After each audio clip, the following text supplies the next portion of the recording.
Inside a high-stakes congressional hearing, Jasmine Crockett faces off against Mike Pompeo over a question that could define the soul of the nation. Should billions be poured into steel and surveillance while basic healthcare collapses? One speaks of borders insecurity, the other of children dying without insulin. Tension cuts through the air as personal stories clash with political ambition, and then silence falls when a single line exposes everything. The room shifts, reputations teeter, and when the cameras zoom in, will Pompeo admit he traded American lives for 100 miles of steel? Stay with us. This is a story worth every second of your time. The Capitol chamber pulsed with restrained tension, the kind that settles like smoke before a storm breaks. Every seat was filled: senators, representatives, aides, press, lobbyists. The overhead lights burned sterile and bright, but nothing could mask the heat that hung over the room like a silent warning. Cameras slid on their rails, scanning the arena of American power.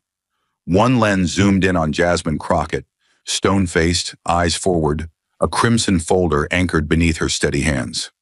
Across from her sat Mike Pompeo, a man carved from granite and ego, adjusting his tie with the confidence of someone used to writing history, not answering for it. He looked past her, never at her, like she wasn't the storm about to crash through his walls. The chairman cleared his throat, voice echoing against marble and tension. This hearing of the United States House Oversight Committee is now in session. Today's topic: the federal budget's prioritization of border security over community health care. The cameras didn't miss it. How Crockett didn't flinch, didn't blink, as if her stillness was its own weapon. Pompeo shifted once in his seat, ever so slightly, but the gesture was caught, magnified, broadcast live to 18 million homes. There were murmurs, the soft cough of discomfort in the rows behind. Everyone in the chamber knew what was at stake, but few had the stomach to say it aloud, that the richest country in human history was choosing steel and surveillance over insulin and survival. Jasmine knew. She had read the letters, held the hospital reports, memorized the obituaries. The folder on her desk didn't contain statistics. It contained names, lives, children, dead not because of war, but because of spreadsheets and cold men in suits pretending tough choices were noble ones. The silence still clung to the chamber like static electricity when Mike Pompeo finally leaned forward. It was the slow, deliberate movement of a man who'd addressed nations, briefed military brass, and made life-and-death decisions over coffee and classified folders. He adjusted the microphone not out of necessity, but to signal one thing: he was in control. Then, with the calm confidence of someone too seasoned to shout, he began. "A nation," he said, his voice cutting through the air like the slow draw of a blade, "cannot survive without borders." The sentence landed with the weight of doctrine. There was no emotion, no raised voice, only that terrifying calm that often cloaks the most dangerous intentions. He didn't look at Jasmine Crockett, not yet. His eyes drifted upward, locking briefly with the cameras. The message wasn't just for the chamber, it was for the country. This is not about politics. This is about permanence. This republic, our republic, was not built to be wide open. We were never meant to be undefended. He paused, not because he lost his place, but because he understood rhythm, timing, the power of silence when used like a weapon.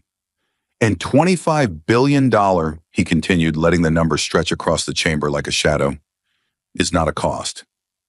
It is an insurance policy for the very idea of America. There was no applause, but there wasn't a single sound of objection either, for now he had the room. He shifted slightly, placing one palm down, flat on the table. Gold wedding band on his hand caught the overhead light, a small, humanizing detail, almost designed. But nothing about this man was accidental. "We live in a time," he said, "when enemies don't wear uniforms. They don't march with banners. They slip through cracks. They exploit compassion. They weaponize our kindness. And when we leave our borders open, we are not being humane. We are being naive." Jasmine didn't move. Her hand still rested firmly on the red folder before her, the edges of its corners slightly bent from constant use. Her eyes remained forward, But those watching closely could see something shift, like the tightening of a violin string before it breaks. Pompeo continued, now pacing his words like a prosecuting attorney delivering a closing argument. We are not just talking about people seeking opportunity. We're talking about drug cartels that flood our streets with fentanyl. We're talking about human traffickers who treat children like currency. We're talking about foreign adversaries who would love nothing more than to test our southern flank while Washington sleeps. The word children didn't go unnoticed. It landed heavily, intentionally, as if to preempt any emotional response from the other side of the table. But it rang hollow for anyone who knew the numbers. Jasmine knew them by heart. She knew how many American children had died not from cartel bullets, but from rationed insulin, from delayed ambulances, from clinics shuttered in budget committee backrooms. But Pompeo's voice never cracked. It didn't need to. What we fund, he said, now glancing deliberately toward the senator seated behind him, is not a wall. It is a message. It is a barrier between civilization and chaos. It tells the world that America still defends itself. The implication was clear. Those who opposed him were inviting collapse. They were architects of vulnerability. He let that settle in the air like smoke, wafting gently toward Jasmine Crockett, who still had not spoken a word. Not because she had nothing to say, but because Pompeo was still building his defense, brick by rhetorical brick. And those who object to this investment, he said, finally turning his gaze fully toward Jasmine, may have forgotten what this country stands to lose. He didn't raise his voice. He didn't sneer. He didn't have to. The calmness made it worse. The suggestion that she didn't understand the stakes, that her protest was rooted in ignorance rather than insight, wasn't just dismissive. It was surgical, designed to provoke without breaking decorum. It wasn't the first time Jasmine had been told she didn't understand national security. It wouldn't be the last. But in this moment, in front of the cameras, the microphones, and the polished patriarchy of the chamber, it was yet another reminder. She wasn't just confronting policy. She was confronting a worldview. And Pompeo's was built like a fortress. He sat back slightly, folding his hands. The portrait of a man convinced that facts didn't matter as much as the performance of conviction. Around him, the room remained still. No applause, no questions. Not yet. The silence after his words was the same kind you hear in courtrooms after a death sentence is read. Technical, clinical, irreversible. And still, Jasmine said nothing. Not yet, because storms never speak first. Pompeo's voice fell into silence like the final bolt on a locked steel door, firm, resolved, and not meant to be reopened. He leaned back, hands folded neatly in front of him, as if he'd just completed a classified briefing and was awaiting nothing more than a nod of approval. But across the table, Jasmine Crockett didn't move. She didn't speak. She didn't blink. She let the silence stretch, not as surrender, but as strategy. And then, without a flicker of emotion on her face, she said quietly, I want to tell you about a boy named Darius Walker. No preamble, no credentials, no charts, just his name, and the room stilled again, this time for a different kind of impact. She didn't raise her voice. She didn't need to. Her control was so complete, so surgical, it made the very air lean in to listen. He was 12, lived in Beaumont, Texas, bright kid, loved drawing robots, eating mango popsicles, and playing Fortnite on his mom's cracked iPad. He had type 1 diabetes, diagnosed at 6. The mundane details didn't soften the blow. They sharpened it. She didn't tell this story like a politician citing a case. She told it like someone who'd read the medical report, memorized the timestamps, felt the weight of the grief written between the lines. His mom, LaTanya, worked double shifts at a nursing home. His Medicaid covered his insulin, clinic visits, test strips, the bare minimum to keep him alive. Until it didn't. She paused. Her fingers tapped once, deliberately, on the red folder in front of her, as if activating something. On March 3rd, his Medicaid was terminated during the realignment. Not because she did anything wrong, not because he turned 18, not because of fraud, just reclassified. Administrative rollback, they called it. By March 10th, the pharmacy rejected his refill. The clinic told them they'd have to pay out of pocket. A hush moved through the chamber, like oxygen being drawn inward and not returned. She couldn't afford it, not even for a week's supply. So Darius did what 12-year-olds shouldn't have to do. He rationed. Her eyes flicked up, locking on Pompeo for the first time. He tried to be brave for his mother, said he wasn't dizzy, that the headaches were fine, that his vision wasn't blurry, until the morning of March 22nd, when he collapsed in the kitchen, having made it halfway through a peanut butter sandwich. The words didn't tremble. Her voice didn't crack. But every syllable sounded like a knuckle against bone. Paramedics arrived 7 minutes later. His blood sugar was unreadable. He went into cardiac arrest en route, died at the ER bay door, 32 feet from the entrance. She looked away just for a second, then back to Pompeo, who now sat noticeably stiller than before. And while LaTanya Walker was identifying her son's body at Baptist Hospital, your office, Mr. Pompeo, was finalizing a memorandum of support for Phase 2 funding of the U.S.-Mexico border wall, a memo that allocated $25 billion to steel, surveillance, and construction, citing urgent national interest. She opened the red folder and laid a copy of the memo on the table between them, carefully as if placing a headstone. Signed by you, dated March 20th. There was no accusation in her tone, only the deadly weight of precision. A line of sweat crawled along one senator's brow. The chamber, built for echo and power, suddenly felt too small for the quiet horror settling over it. Darius died 2 days later. I don't bring him up for pity. I bring him up for math, for values, for evidence. Now her voice dropped an octave. Not softer, but heavier. What does it say about a country that moves faster to pour concrete across a desert than to keep a child breathing in his own kitchen? Pompeo didn't answer. He didn't flinch, but something behind his eyes had begun to flicker. Doubt, maybe, or something more primal. Something human. Jasmine leaned forward slightly. If it had been your grandson, Mr. Pompeo, what would you have funded first? And then, just like that, she leaned back again. No flourish, no closure. Just a single devastating truth, offered like a mirror, daring him to look. The room hadn't moved since the name Darius Walker fell like a gavel onto the souls of everyone listening. But Jasmine wasn't done. Not by grief, not by silence, and definitely not by the discomfort hanging in the lungs of men who had learned to look away when numbers became human. Her voice, once trembling with restraint, now turned surgical in its precision. Now let's look at what this country decided was worth the trade. She turned to the large monitor mounted behind her. With one tap to her screen, the congressional hearing room transformed, not into a place of debate, but a reckoning. The screen lit up. Black background, white lettering, stark, final. 1,800,000 Americans lost Medicaid coverage in the last fiscal year. She read it aloud, slowly, syllable by syllable, like a coroner delivering a cause of death. That's nearly 2 million people, not in another country, not over a decade. This year, this country, our people. Her finger hovered over the tablet, waiting only long enough for shame to begin festering in the corners of the room. Then, another tap. 32 rural health clinics closed. A U.S. map emerged on the screen, marked with deep red X's across Arkansas, Mississippi, Alabama, West Virginia. She didn't need to explain the image. It explained itself. These weren't buildings, they were lifelines. They delivered babies. They screened for cancer.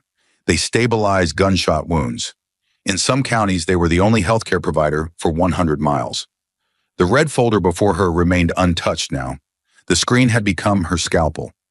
32 clinics, and when they went dark, they didn't just turn off lights, they turned off hope. She tapped again. The next slide appeared with brutal simplicity. Insulin prices increased 400%. No line graph, no economist citations, just one photo, a pharmacy receipt for $1,014.78 stapled to a white prescription bag with the name redacted, except the age, 14. A single vial now costs more than some families earn in a week. Insulin, discovered over a century ago, costing less than $7 to manufacture, now bankrupts people just for the right to live. She didn't look at Pompeo yet, not because she was avoiding him, but because she was saving him for last. 400%, she repeated. That's not inflation. That's legislative neglect. That's financial triage inflicted on people too poor to vote their way out of it. Behind her, the screen faded to black again. And then came the final slide. One sentence burning across the darkness in oversized blood-red letters. Meanwhile, $25 billion was requested for expanded border wall construction. There was no animation, no sound cue, just a number so large it crushed the oxygen out of the room. "Let that sink in," she said, her voice now barely above a whisper, but somehow louder than anything spoken yet. $25 billion. Enough to cover insulin for every diabetic child in America for the next 50 years. Enough to reopen every shuttered clinic. Enough to give the uninsured a second chance instead of a final breath. She stood, not out of drama, but gravity. This was not a question of budget. It was a declaration of values. The words didn't echo. They landed and stayed. Heavy, unyielding, permanent. Jasmine stepped back into her seat, her gaze fixed on the frozen faces before her. And behind her, the screen remained unchanged. A number, a wound, a wall. The red text still burned across the screen behind her, but Jasmine didn't turn around. She didn't need to. The weight of the truth had already done its damage.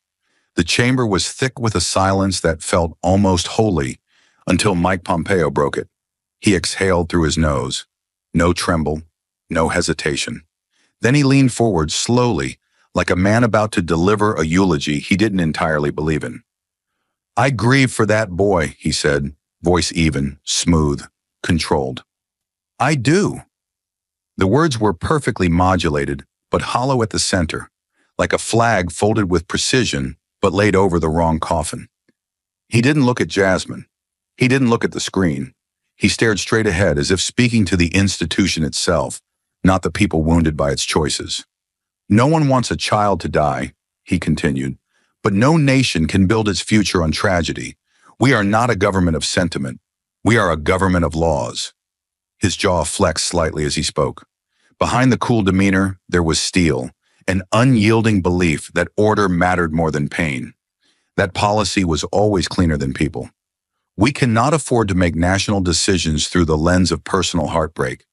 The role of this Congress is not to mourn, but to maintain, to protect.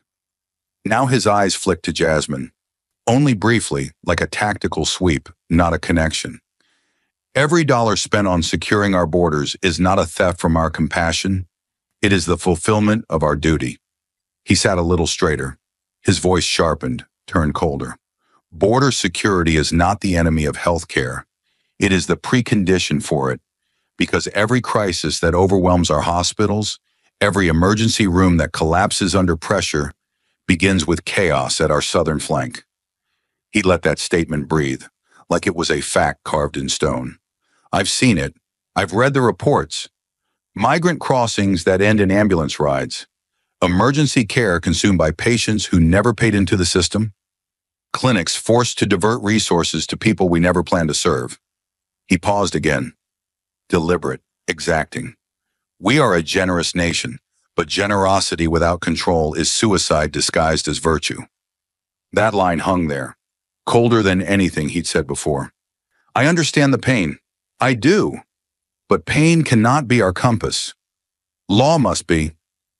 And finally, he delivered the sentence that struck like a blade wrapped in logic. A wall doesn't just stop illegal entry.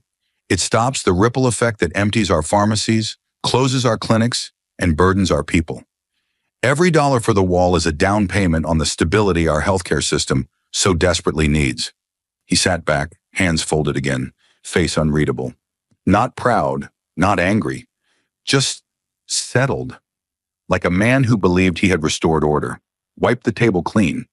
But the table wasn't clean, because across from him sat a woman who had just buried a boy in front of the nation and was now watching the architect of that silence try to explain it away in the language of budget lines and national threat.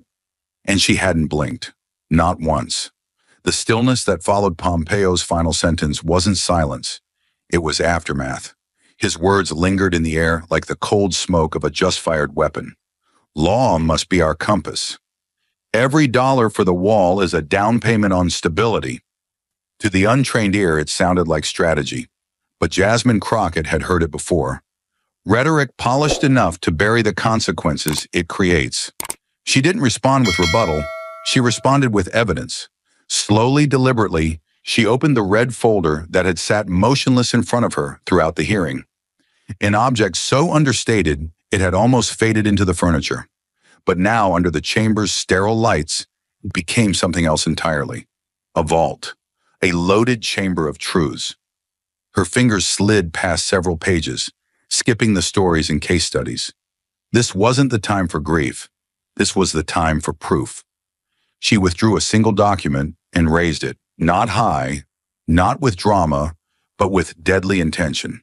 The page gleamed under the light, stamped with the unmistakable markings of federal origin, the seal of the Congressional Budget Office, the watermark of the Appropriations Subcommittee, and in the lower right-hand corner, a signature.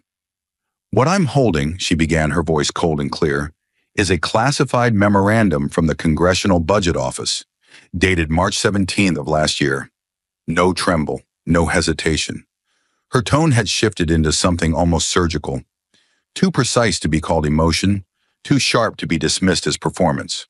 It outlines a discretionary funding reallocation, $2.3 billion withdrawn from Medicaid stabilization reserves, redirected to the Department of Homeland Security for Phase 2 of the Border Infrastructure Expansion Project.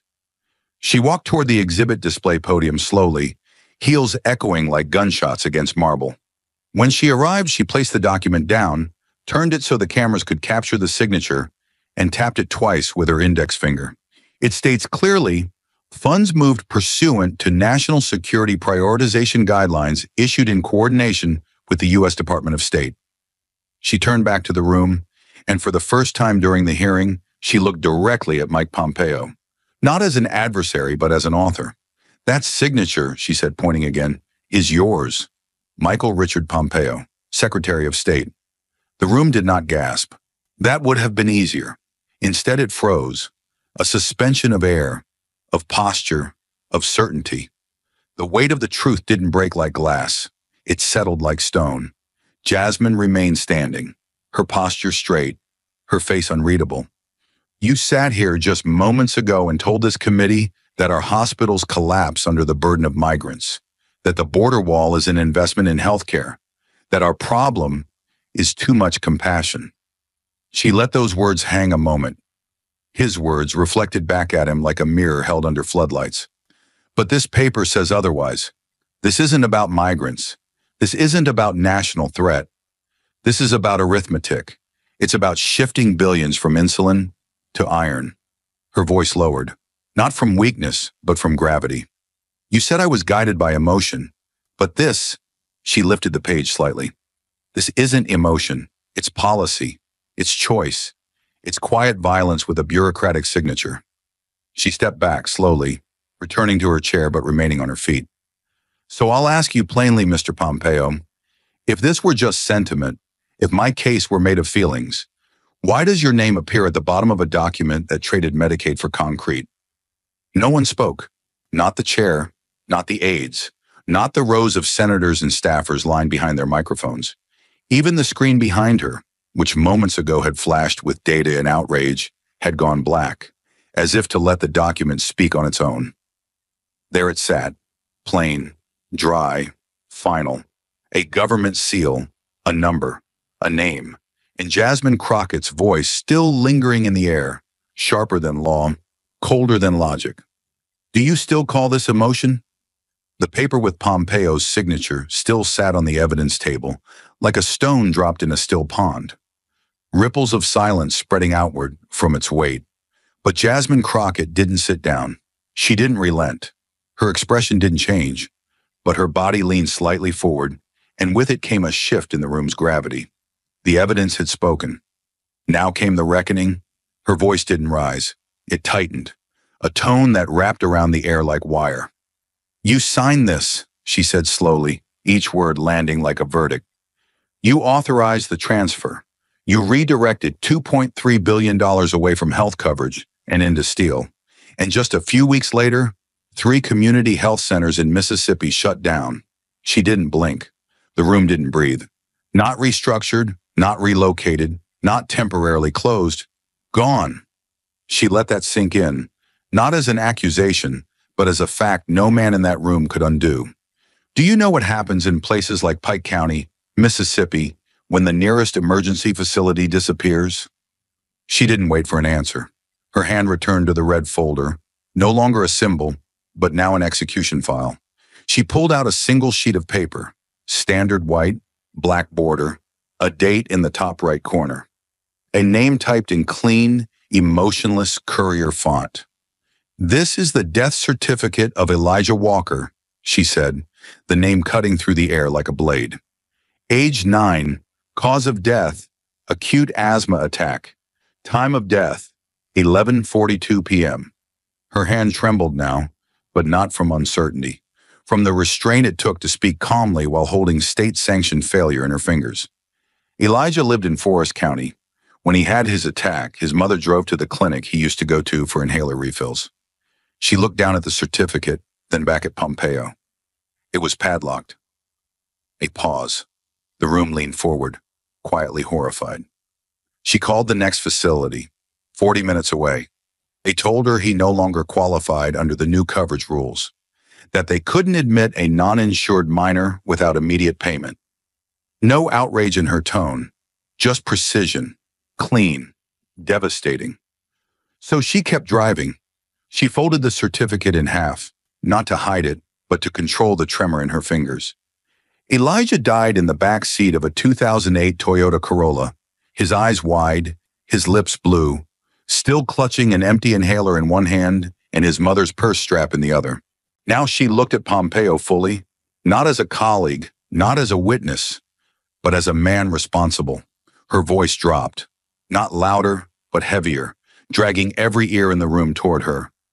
"If that had been your grandson," she stepped closer, slowly, deliberately, locking eyes with him. "If that had been the child who runs to your chair after Sunday dinner," another step. "If you had answered the phone at 11:43 and heard, 'Daddy, Elijah's gone. He couldn't breathe.'" Her voice trembled, but it was not weakness. It was fury, leashed only by the solemnity of the setting. "Would you still have signed that line?" The room froze. No words, no shuffling. Even the air felt suspended, like the chamber itself couldn't absorb what had just been said. The death certificate lay folded on the table, Pompeo's name still visible on the budget memo beside it, and the silence in that room became a kind of confession no one dared interrupt. The silence after Jasmine's final words wasn't quiet. It was loaded, like a room bracing for the shattering sound of denial. And that sound came faster than anyone expected. Pompeo lurched forward, not the slow, deliberate lean of a man in control, but the explosive shift of someone pushed beyond the edges of his polished restraint. His voice cut through the chamber with a sharp, guttural rise that made even the staffers behind him flinch. "I will not be lectured," he snapped, his tone raw and rising. "I did what was necessary to protect this country." His hand struck the desk, not a slam, but a calculated blow, loud enough to dominate the space, loud enough to remind everyone that he wasn't here to be humbled. The sudden burst of volume reverberated through the room like an alarm. Members of Congress tensed in their seats. Jasmine remained frozen, unmoved, unblinking, like a fortress beneath fire. "Those numbers you parade," he continued, eyes burning, voice breaking the polished cadence he had maintained until now. "They're selected. They're framed to indict, not to inform. This isn't truth. It's theater." He was unraveling, not emotionally, but tactically. Every syllable was a blow aimed not at the argument, but at the credibility of the woman who dared challenge him in public. "You're standing on a stage of exceptions," he growled. "You want to take one death, one community, one heartbreak, and weaponize it like it explains the whole world. But that's not how governing works." His voice rose again, sharp enough to pierce, loud enough to intimidate. "You think America can be run on emotion? On stories? You think borders can be erased because of one death certificate? Then you don't understand what's at stake." That last sentence landed like a challenge, a blunt force dismissal dressed in the language of national duty. It wasn't just defiance, it was degradation. Jasmine didn't respond. She didn't need to. Her silence now stripped the volume from his outburst, exposing the desperation beneath every syllable. The chairman finally leaned forward, voice clipped and hard. "Mr. Pompeo, this committee will maintain order." The gavel slammed once, twice, wood on oak, sharp and jarring. But the damage had been done. The illusion of control, of statesmanship, of measured debate, it had collapsed. Across the chamber, the camera panned to the gallery. There they were. Mothers, fathers, clinic workers, uninsured veterans. Their faces stone still. Some leaned forward. Some held hands. One woman quietly clutched a photograph. Another stared straight ahead, lips parted, like trying to breathe through something too thick to name. Because they'd heard that tone before, not just from a man at a podium, but from automated letters, hospital denials, voicemails that started with, "We're sorry to inform you." They knew what it meant to have their grief dismissed as strategy. They knew what it felt like when the system yelled louder to cover the fact it had already stopped listening. And now in the chamber of supposed justice, it was yelling again. The room hadn't recovered from the outburst. Pompeo's voice still echoed faintly in the air like smoke after a shot. But Jasmine Crockett stepped forward with the stillness of someone who didn't need volume to strike. Her calm wasn't weakness. It was control sharpened to the edge of a blade. She didn't raise her voice. She lowered it, just enough that everyone had to lean in, ears tightening, spine straightening. The tension wasn't rising, it was coiling. "Tell me something, Mr. Pompeo," she said, her voice like cold steel dragged across velvet, slow and deliberate. "Did you ever sit down behind your locked doors in those classified rooms with all those charts and projections and calculate how many Americans would have to die from rationed insulin, from closed clinics, from untreated asthma?" She took a step closer, her eyes locked onto his, not as a gesture of aggression, but of unbearable clarity. "In order to build another 100 miles of steel wall in the desert?" No movement, no rebuttal. Her words didn't hit like accusations. They fell like eulogies. The silence that followed was not an absence of sound. It was a suspension of permission to speak. Something about the way she asked it, flat, unblinking, sincere, turned the question into something sacred, a moral weight that no man could lift with talking points. The gallery froze. Senators held their breath, caught between their instincts and the unbearable truth of the moment. Staffers stiffened, unsure whether to record or avert their eyes. Even the cameras, designed to move mechanically, seemed to pause just a fraction longer than usual. Pompeo's face, usually unreadable, carefully armored, twitched once near the jaw. A pulse, a hesitation. His mouth opened slightly, reflexively, like a man whose muscle memory had prepared a line, but his conscience hadn't shown up in time to deliver it. He didn't answer. He didn't shake his head. He didn't even blink. Instead, slowly, like a man realizing the weight of silence is sometimes heavier than the weight of words, he turned his head to the side, not in reflection, in retreat. He looked away. Jasmine didn't move. She didn't press. She didn't need to. The question had already landed, and its silence was louder than anything he could have said. The silence left by Pompeo's refusal to answer did not dissolve. It thickened. It clung to the walls, pressed against the marble columns, and hung in the stale Capitol air like a smoke that refused to clear. No one moved. No one dared speak. Jasmine Crockett didn't blink. She inhaled, once slow, and turned to the chairman without looking at Pompeo again. "Mr. Chairman," she said, her voice low, "we'd like to call our next witness."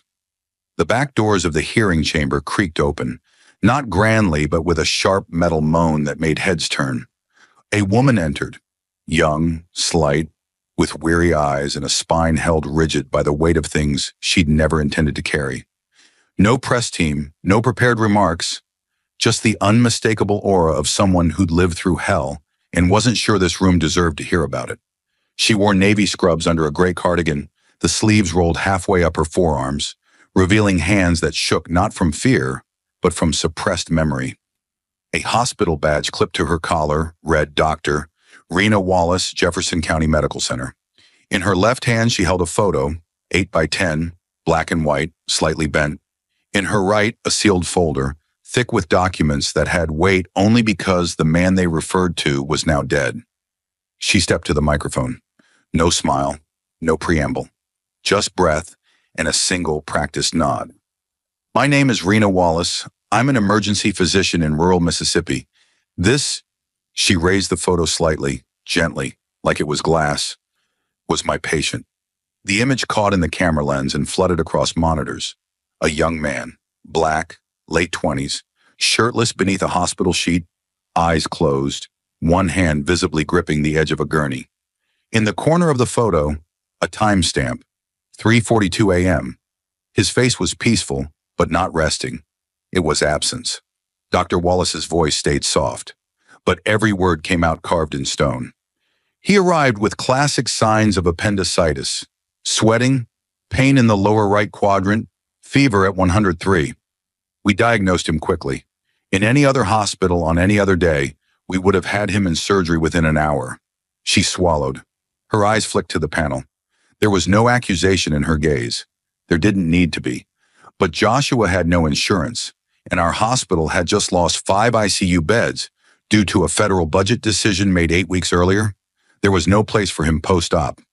We called 4 hospitals. 3 said no. The 4th didn't answer. Her hand trembled just once. She gripped the podium tighter. I offered to monitor him myself in the recovery ward. I offered to transfer him in my own car if someone else could accept him. I begged for hours. Meanwhile, his pain worsened. He started vomiting. Then came the rupture. She didn't blink, but her next sentence came jagged. Joshua bled out from internal infection. I sedated him for the last 20 minutes so he wouldn't feel what his body was doing, and then I held his hand while it went cold. The silence returned, louder than before. Pompeo didn't look up. Aides stopped typing. Reporters forgot to press record. Dr. Wallace placed the photo down on the table, beside the exhibits already introduced. It made no sound, but its presence was deafening. That's what it means, she said, each syllable sharp, deliberate. To transfer funds from Medicaid to a border wall. That's what it means to label healthcare optional while pouring concrete through the desert. She reached into the folder and withdrew a single sheet. The death summary. Time of death, 4:11 a.m.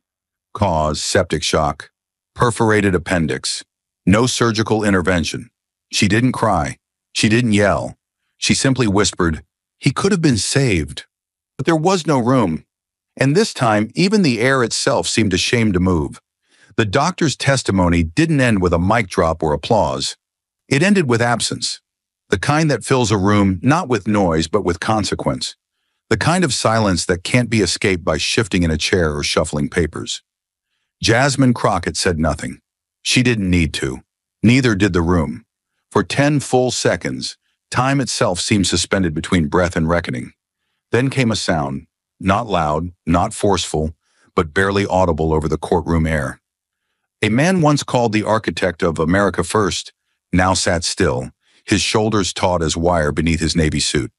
And with the dryness of someone who had lost grip of the moment and was searching blindly for moral high ground, Mike Pompeo spoke. I didn't choose who dies, he said, voice gravel thin. I chose a nation that survives. The words were meant to sound resolute, but they fell into the chamber like cold ash. Not righteous, not brave, merely tired. The voice of a man who once knew how to command silence, but now surrounded by data, death, and a child's unclaimed future, had nothing left but doctrine. Across the table, Jasmine didn't even flinch. She didn't roll her eyes. She simply watched, with a stillness far more devastating than any retort. Because in that stillness, every listener could feel the weight she carried, the stories not read into the record, the faces behind those numbers. Around them, the air grew tighter. Senator Walford, who just 20 minutes earlier had nodded in agreement as Pompeo warned of border surges, now stared down at the cost chart. His brow twitched. A vein in his temple pulsed as if his body itself were rejecting what his politics once embraced. To his left, Senator Rowe, long known for his zero-tolerance speeches, quietly pushed the document on Elijah Walker, the dead 9-year-old, further under his papers. He wasn't reading it. He couldn't. And suddenly, the line between loyalty and shame began to blur. Behind them in the gallery, no one coughed. No one whispered. Even the cameras didn't dare zoom. There was nothing performative about this pause. It was the silence of realization. The kind that doesn't happen when an argument is won, but when a truth finally lands too deep to be ignored. Pompeo glanced down, as if the table in front of him might offer something to hold on to. But there was no press release waiting, no Fox News rebuttal, only the echo of his own voice, now absorbed by a room that had outgrown it. And still, no one moved. Because what could be said to undo the image of a dying man in a shuttered ICU? What sound could be made to unsign a line that had traded human breath for steel fencing? And how does one defend a policy when even its architects have begun to look away?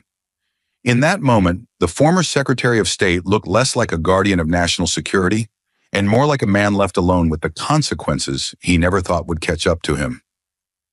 And Jasmine never said a word. Not yet, because the silence was already doing the speaking for her. And just when it seemed no words could deepen the weight already hanging in the room, Jasmine moved.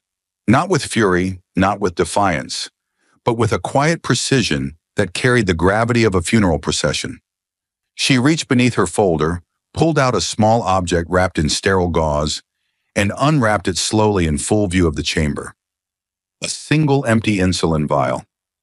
The glass clicked gently as she set it down on the polished wood, the sound soft but unmistakable, like the ticking of a countdown only she could hear. This, she said, her voice low and flat, could have saved a child. The sentence didn't echo. It landed like a flat line on a heart monitor, unmistakable in finality. She didn't look at Pompeo yet. She spoke to the room, to the camera, to the millions of Americans watching on screens far from Capitol Hill, many of whom knew exactly what it meant to pray over a prescription they couldn't afford. While you drafted signatures and shifted decimal points from health to steel, she continued, this little vial, worth $37 on paper, $400 without insurance, was the difference between a family and a funeral. She let the silence settle again, not by force, but because it had to. It was the only thing big enough to hold the truth she'd just dropped. Then she finally turned to Pompeo. Your steel wall didn't resuscitate anyone, Mr. Secretary, she said, but this could have saved hundreds of thousands. Her fingers lingered on the vial, not for effect, but because she couldn't look away from it either. Even she had to ground herself in something real, in something small enough to hold, but powerful enough to break a nation in half. The cameras, as if guided by instinct, zoomed in, first on her hand, then on the vial, then finally on Mike Pompeo's face. And he didn't move, didn't blink, didn't twitch. He stared at the vial as if it were radioactive, something too dangerous to touch, too human to dismiss. Behind him, the weight of contradiction bore down like an avalanche. $25 billion in reinforced metal designed to keep people out, while millions inside died waiting for basic medicine. A wall that promised protection, while the interior of the country hemorrhaged from neglect. The metaphor wasn't just powerful, it was surgical. This wasn't policy debate. This was indictment without a jury. Even the congressional stenographer had slowed her typing. The tension was that thick, that absolute. No one dared cough. No one even reached for their coffee. The vial had done what arguments could not. It had made life and death tangible. Measurable not in theory, but in milliliters. Jasmine didn't raise her voice. She didn't need to. Do you know what this vial means in East Texas? She asked. It means a mother skipping her own doses so her son can survive the school week. She paused. Do you know what it means in the Bronx? It means a diabetic man cutting his insulin in half and praying his foot doesn't go numb before payday. She looked at Pompeo again, this time not with fury but with something colder, conviction. But you wouldn't know that, she said, because no one dies behind a podium. They die in silence, in kitchens, in parking lots, in the back of Ubers that don't make it to the ER in time. She tapped the vial gently, a tiny clink, the only sound in the room. And they die, she whispered, because someone, somewhere, thought border steel was more American than their breath. Pompeo opened his mouth, but nothing came out. Not even a deflection. His lips parted as if to say something, but all he managed was a shallow breath and a stiff swallow, as though the words he usually commanded were now stuck somewhere between his heart and his conscience. Jasmine stood perfectly still. No need for papers now, no charts, no bar graphs, just that small vial, sitting like a memorial between them. The chairman looked stunned, as if uncertain whether to call for a recess or a reckoning. Even the aides, those always glancing, note-passing, whisper-leaning aides, had gone still. Somewhere in the gallery a woman wiped her cheek. No one applauded. It wasn't that kind of moment, because what Jasmine had done wasn't performance. It was an autopsy on American priorities, and the body on the table wasn't just Elijah, or the 28-year-old appendicitis victim, or the millions who rationed insulin with a calendar and prayer. The body was the soul of a nation that had forgotten its pulse, and on that table, next to budget proposals and legal memos, sat the quietest, deadliest thing of all. An empty vial, a question, and a silence so deep even the cameras dared not breathe.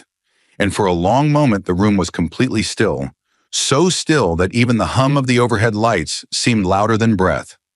Jasmine hadn't moved. The vial sat between her and Pompeo like a verdict, and the silence didn't crack. It collapsed, not with a bang, but with the sound of one pair of hands, slowly and deliberately clapping. It came from the public gallery, row 3, left side, where a silver-haired man in a navy suit had been stone-faced through most of the hearing.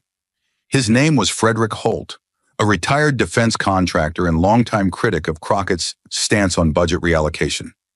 He had once publicly accused her of weaponizing sentimentality, but now his hands moved in solemn rhythm, his face pale, his jaw clenched, his eyes never leaving the vial on the table. Each clap echoed like gunfire against the marble walls, and then another person rose beside him, a woman in a denim jacket, hand trembling but face set in defiant awe. Then a third, and a fourth. Within seconds, the gallery transformed. People weren't just clapping, they were standing, some with mouths open in disbelief, others with tears in their eyes. The room erupted, not in chaos, but in something deeper. Recognition, grief, a breaking point. The chairman's gavel struck once, then twice. "Order, please. The gallery must remain." But even he couldn't finish the sentence, because the flood had begun. Cameras swung back to the audience. A mother raised a photo of her son who died of type 1 complications. A nurse in uniform shouted, "She's not wrong." Staffers at the edge of the chamber backed up as if bracing for a wave. The hearing room, long a cathedral of procedure and decorum, was now a confessional for every family that had suffered in silence, while policymakers traded lives for contracts. A younger man in the back, face streaked with emotion, shouted hoarsely, "Tell me what a wall's worth if my wife's not alive to see it." The sound ricocheted like a thrown stone. Jasmine didn't move. She didn't smile. She didn't even blink. She simply stepped back, letting the moment breathe, letting truth do what rhetoric never could. And Pompeo, still seated, still silent, gripped the edge of the table with both hands, knuckles white. He looked not at the crowd but down at the vial, and for the first time that morning he seemed small, like a man forced to sit in the ruins of the fortress he'd helped build, brick by brick, bill by bill. "Madam Congresswoman," the chairman said, his voice cracking despite himself, "we must regain order." Jasmine turned slowly, her voice calm, almost eerily so. "Order will return, but not before truth is heard." She turned back to the crowd, her gaze sweeping across the faces. Faces of those who had come to judge her, dismiss her, silence her. And now they were with her. Not because she had changed the facts, but because the facts had finally become undeniable. She gestured softly to the vial, still centered like a monument on the table. This is what order forgot. In the gallery, a young woman crumpled into her seat, weeping into her palms. Another pressed a hand against the glass of the observation booth like she could reach through it. And outside the chamber, the ripple began to spread. The press room buzzed with reporters scrambling for footage. C-SPAN's live comments exploded with real-time reactions. Anchors scrambled for language strong enough to match the moment. A moment not manufactured or staged, but earned through anguish. Behind the scenes, committee aides whispered urgently into phones. At least 3 senators stepped away from their monitors, visibly shaken. And for the first time all week, the network producers didn't cut to commercial. They let it run. Raw, unedited, unresolved. A country was watching, and feeling, and remembering. Meanwhile, inside the chamber, something extraordinary unfolded. The man who had clapped first, Frederick Holt, stepped forward to the railing. His voice, once filled with skepticism, now carried like thunder. "She's right," he said. "We forgot what we were supposed to protect." The chairman struck the gavel again, but this time not as a rebuke. It sounded more like punctuation, like the closing of a chapter. The camera caught Jasmine's eyes just for a second, and in them was something fiercer than rage. Proof. Proof that data could become grief, that grief could become courage, and that courage, when weaponized with truth, could dismantle a fortress made of policy and pride. And then, a moment almost too surreal to believe. From the right side of the gallery, a man in a red tie and a Veterans for Border Security lapel pin stood up slowly, pulled a folded paper from his inside jacket pocket, and held it in the air. "This," he called, "is my son's denial letter from Medicaid." He looked down at it, voice breaking. "We buried him 3 months ago." His hand trembled, and then he dropped the paper over the railing. It drifted down like a white leaf, falling not onto the desk, but next to the insulin vial, a document of death beside a tool of survival. 2 artifacts of a war waged not with bullets, but with budgets. Jasmine didn't reach for it. She let it lie there. The weight of it spoke louder than any reply. And Pompeo, who had once spoken with the gravity of a nation behind him, sat with nothing left to say, his brow furrowed, his gaze locked on the fallen paper, his myth of righteous spending unraveling with every second the room refused to return to silence. At the edge of the room, a child's voice, quiet but clear, broke through. "Mama, why are they crying?" And a woman answered without shame, "Because somebody finally told the truth." That truth now hovered in the air, heavier than any wall, more piercing than any accusation. It wasn't just that Jasmine had won the argument. It was that she had altered it, reframed it, redefined the terms. No longer was it about national security versus healthcare. It was about whose lives counted in the first place. And in that chamber, bathed in light, echoing with heartbeats and held breath, that question no longer had a comfortable answer. Jasmine looked to the chairman. She said nothing. She didn't need to, because she had already said everything that mattered. And the room, once hostile, now hushed, sat inside the blast radius of that truth. No one moved to rebuild the wall Pompeo had erected with his words. Not even him. And that was the moment the hearing changed. Not because of a vote, or a ruling, or a headline, but because the people stood, and finally Congress listened. The chamber still trembled with the aftershock of human grief turned political reckoning. The insulin vial remained on the desk, flanked by the fallen denial letter. The air was electric, not with rage or protest, but with something far more dangerous to those in power. Awakened conscience. The room hadn't returned to order. It had ascended into truth. And Jasmine Crockett stood at the epicenter of it, motionless, shoulders squared, eyes lifted. The camera panned in slowly, almost reverently, closing the distance between viewer and witness. The lens framed her face, no longer just a congresswoman, but a woman carrying the weight of 1.8 million people stripped of coverage. 32 clinics shuttered, and one child named Elijah, who had died with his tiny lungs empty. No political slogan could reach this moment. No rebuttal could override it. Jasmine turned not to the chairman, not to Pompeo, but to the camera, as if speaking not to Washington, but to the country itself. Her voice didn't rise. It cut. A nation is not built on brick. The words dropped like stones into still water, sending ripples no one dared disturb. Behind her, the staffers froze. The audience leaned in, as if the truth might slip through the air and vanish if they blinked. It is built on dignity. She paused. 1 heartbeat. 2. And that dignity is being stripped. page by page, clinic by clinic, child by child. Every syllable sharpened itself against the silence. Her tone didn't ask for sympathy. It demanded remembrance. She wasn't pleading anymore. She was documenting, marking this moment for history as though she knew one day students would replay this clip and study not the policy, but the pain behind it. The camera zoomed tighter. You could see the moisture in her eyes, but it didn't spill. She was not weeping. She was burning from the inside out, with the fire only the betrayed can carry. And across the country, where millions watched live from hospital waiting rooms, nursing homes, school cafeterias, and kitchen counters, they didn't see a Democrat or a witness. They saw a mirror. A single father in Ohio stood in front of his TV, one hand over his chest. A retired nurse in Oklahoma whispered to no one, "Yes, finally." And in a Fox affiliate control room in Florida, a producer quietly ordered the next commercial break be skipped. Because this was the story. At the head of the room, the chairman's hand hovered near the gavel, but something in him hesitated. The rules said to end it now. The law said to close the record. But the moment, it begged for just 1 second longer.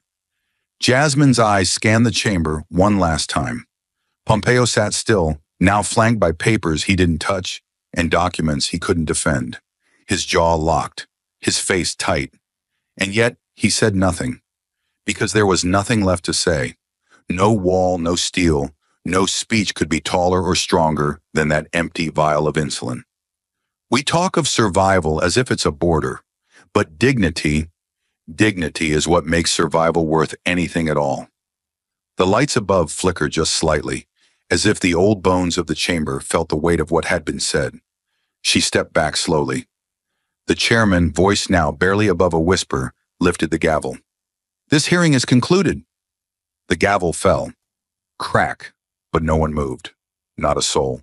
Because that sound, usually the signal for dismissal, felt this time like a full stop at the end of a chapter this nation could never again pretend wasn't written. The kind of silence that follows a confession, or a eulogy, or the final breath of something too long buried. The camera pulled wide. The room remained full. People didn't leave. People didn't even blink. Like history had cracked open a little seam in its spine, and everyone knew. They were inside it. The chairman sat down slowly, hands folded, eyes distant. He didn't bother to adjourn twice. Even he knew the room had changed. Jasmine gathered her notes, not urgently, not triumphantly, but with the reverence of someone folding a flag after a funeral. And yet, there was no applause, no chance. Just breathe. Just the soft shuffling of stunned humanity, unable to stand yet unwilling to forget. Even the walls seemed to remember. Even the air felt different. A Capitol staffer at the rear of the room, no older than 23, whispered into her phone, "She just buried the wall with a plastic vial." The hearing chamber doors stayed open, but the people didn't exit. They lingered, not to protest, not to celebrate, but to witness. And far beyond D.C., something strange happened in America. In grocery store checkout lines, strangers spoke to each other. Did you see it? In nursing homes, volunteers turned the TV volume up. On factory floors, production lines paused as workers gathered around communal screens. Because for once, truth had made it past the filter. And it was unbearable. And it was unforgettable. And it had a name. Dignity. And though the hearing was over, the story was not. But for now, within these historic walls, beneath portraits of men long dead and ideals long compromised, the people did not leave. They sat. They stared. They remembered. Because a woman in red had looked into the eye of a machine and whispered something braver than law. "You built a wall. I held a life." And the echo of that sentence wouldn't fade. Not today. Not in this room. Not across the nation.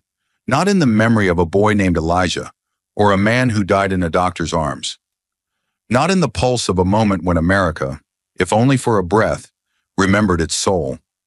No further questions. No rebuttals. Only the sharp, unmovable stillness of a country that could no longer pretend its conscience hadn't heard. And in that stillness, history changed direction. And as the silence stretched long after the final gavel drop, something far deeper than policy began to surface. Something not written in any bill, not spoken in any testimony. It wasn't just about budgets or Medicaid or steel. It was about what kind of nation could still look itself in the mirror after watching a child die for lack of insulin while spending billions to stack bricks in the desert. The weight of that truth didn't fade with the closing remarks. It multiplied, echoing in every breathless second that followed. Because in that moment, the room had ceased to be a hearing. It had become a reckoning. And when Jasmine finally stepped down, the lesson she had just taught didn't hang like a lecture. It clung like a wound. She hadn't come to argue policy. She had come to resuscitate compassion, and she had done so not with fury or slogans, but with stories, with names, with death certificates and insulin vials, with the unbearable question no politician ever wants to face. What if it had been your child? The lesson then wasn't hidden. It was screaming. A nation that forgets the faces behind the figures is a nation that bleeds without knowing why. A country that defends walls more fiercely than its own wounded has lost the thread of its purpose. What Jasmine offered wasn't just critique, it was a mirror. And in it, America saw what it had become: armored, angry, and dangerously indifferent to the lives it was built to protect. The injustice wasn't abstract. It had names, dates, and last breaths. And that was the point. Jasmine never said, "Look at me." She said, "Look at them. Look at Elijah. Look at the 28-year-old with a burst appendix. Look at the ICU beds collecting dust because someone in a marble office decided a fence was worth more than a family." The camera didn't pan to party affiliations. It panned to expressions, to the way even seasoned politicians suddenly couldn't meet her eyes, to the way the American public held its breath like it was the one hooked up to a ventilator. And if there's one enduring lesson from this fire-forged confrontation, it's this: empathy is not weakness. It is the very root of leadership. Pompeo had numbers. He had clearance levels and national security justifications. He had iron and concrete. But Jasmine had one thing more powerful than any of that: the courage to feel, to let grief speak in a room built for cold debate, to let loss pierce the armor of bureaucracy. That's what turned a hearing into a historical moment. Not just what was said, but what was felt. Because this wasn't about one boy, it was about millions of Americans who have been told, quietly, cruelly, that they are too poor to matter, that their pain is the cost of order, that if they die, it is a regrettable but necessary part of the plan. Jasmine's lesson was that such logic is not stability. It is moral collapse disguised as pragmatism. She dared the room and the nation to do something radical, to care not because a headline said to, not because a party demanded it, but because at the core of our American identity, we are nothing if not a people who believe every life counts, or we are liars when we pledge liberty and justice for all.